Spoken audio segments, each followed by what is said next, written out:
This is CNN Breaking News.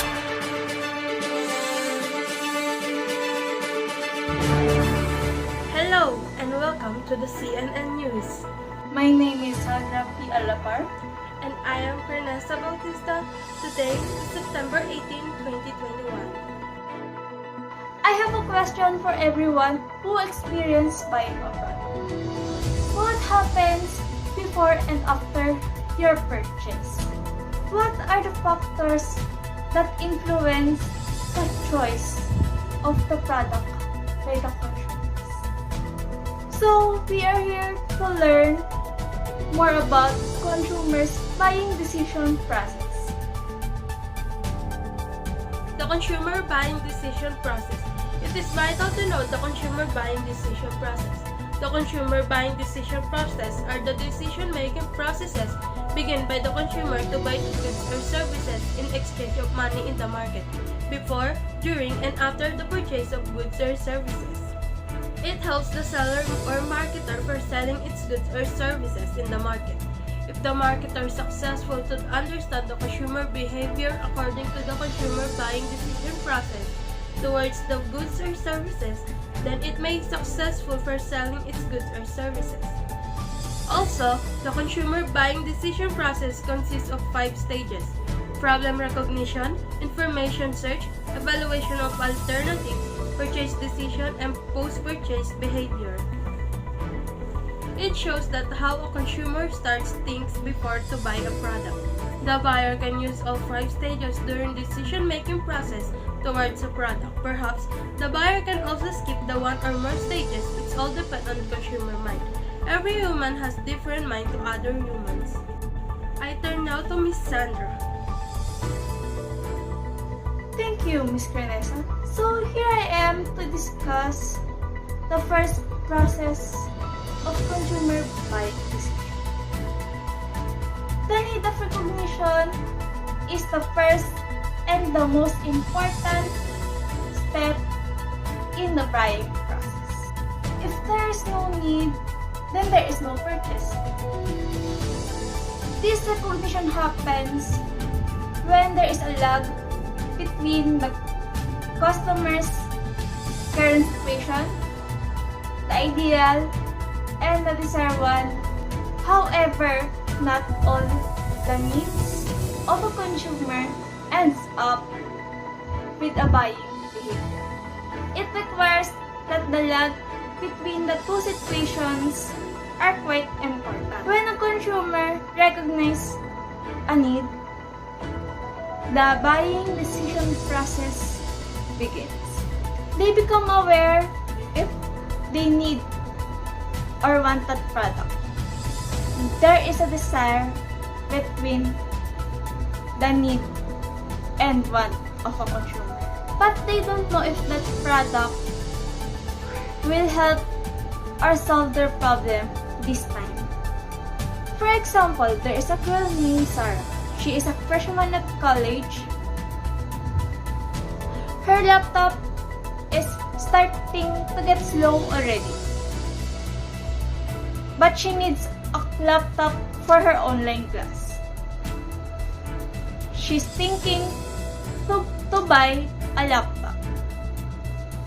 So, she will decide if she will use her old laptop or buy a new laptop. Second in the stage is information search. Once the need is identified, it's time for the consumer to seek information and possible solution to the problem. He will search more or less information depending on the complexity of the choices to be made, but also his level of involvement. Then the consumer will seek to make his opinion to guide his choice and his decision-making process with internal information and external information. When the customer starts looking for information to help them address their problem, the next phase of the buying decision process begins. They know they need to buy something to improve their condition, but they are not sure what the ideal option is. So, they will conduct an information research about a product to help them think if they will buy the product or not.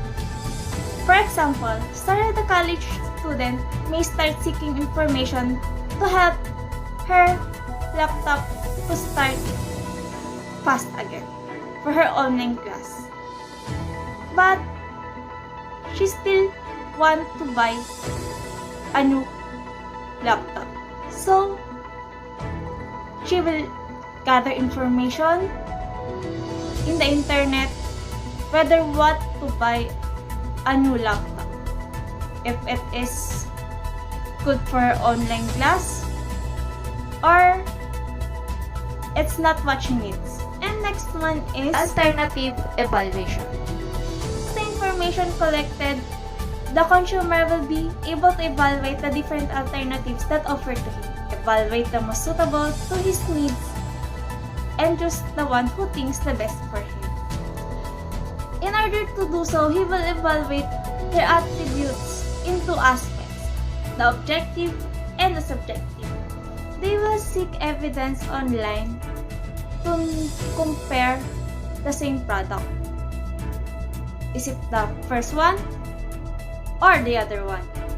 I might be making a comparison list of the computers or laptops. This include prices, features, and reviews. Also, freebies for her online class. This is Sandra Alapar, returning you to the studio, and Miss Crenesa will discuss the last two topics of the buyer decision process. Thank you, Ms. Sandra, for discussing the first three stages. Here are the remaining stages in buyer decision process. The fourth one is purchase decision. Now that the consumer has evaluated the different solutions and products available to respond to his need, he will be able to choose the product or brand that seems most appropriate to his needs. Then proceed to the actual purchase itself. His decision will depend on the information and the selection made in the previous step based on perceived value, products, features, and capabilities that are important to him. The customer is ready to pull the trigger and make a purchase at this phase in the buying decision process. They decided which product, service, brand, or solution is ideal for them and are ready to purchase it. Now that the customer has completed their research and evaluation, all they need is a clear path to purchase. You must make it straightforward to buy for a company to assist clients through this time. You should also present positive reinforcements such as wonderful reviews, testimonials, discounts, and so on, that will encourage people to buy, while avoiding negative reinforcements such as terrible reviews, additional expenses, hurdles, and so on, that will scare customers away. Example: now that the college student Sarah has decided to buy, she is likely eager to make the purchase and get her computer. She may therefore be more likely to buy the computer if she gets free and expedited shipping. In this stage, most of consumers tend to buy when it is on sale, have freebie or a voucher like free shipping or 50% discount. Offering discounts on goods and services is a way to quickly draw in potential customers. It can draw attention to buyers to help them purchase an item. And last one is post-purchase behavior. Once the product is purchased and used, the consumer will evaluate the adequacy with his original needs, those who caused the buying behavior, and whether he has made the right choice in buying this product or not. He will feel either a sense of satisfaction for the product and the choice, or on the contrary, a disappointment if the product has fallen far short of expectations. The path to purchase is complete at the end of the 5-stage customer decision-making process. A purchase has been made by the consumer. However, this does not imply that the client journey is finished. Now is the moment for the customer to consider whether they made the best decision possible. The customer will evaluate if the solution accurately and completely fits their requirements. They'll judge whether it was worth the money and whether the brand lived up to its promises. They will either be satisfied or have buyer's regret. If the former is true, the consumer may return to make another purchase. If it's latter, The client may reject the brand, never make another purchase, or even tell others about their bad experience. Example, when Sarah makes it to this phase of her buying decision process, she is using the computer and discovering what she likes and doesn't like. Reading resources that show her how to better utilize the computer could make her like it more.